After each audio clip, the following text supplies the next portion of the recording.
Hey, it's Paul Anderson. I wanted to just put together a short video to show you how to assemble this 3D learning lock. The 3D learning lock is a way for kids to hold all of the NGSS in their hand. So it's got the phenomena in the middle, around the outside it's got the cross-cutting concepts, and then you got the practices out here so you can kind of turn these back and forth.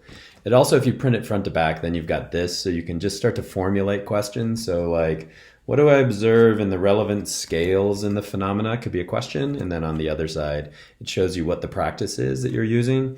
And so if you want to make these, first thing you got to do is print out the template. And so you print it front and back. You should probably print it in colors.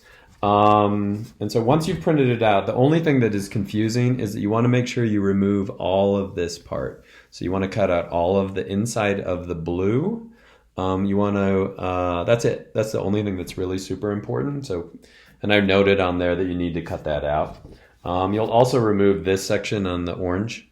Once you've done that, then you laminate the whole thing. So you want to laminate it so it looks like this. So on the blue one, you can see we've cut out that whole section on the middle, and then we've cut out that whole section on the orange as well.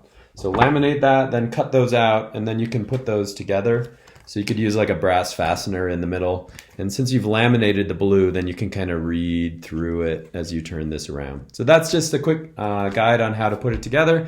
I hope that's helpful.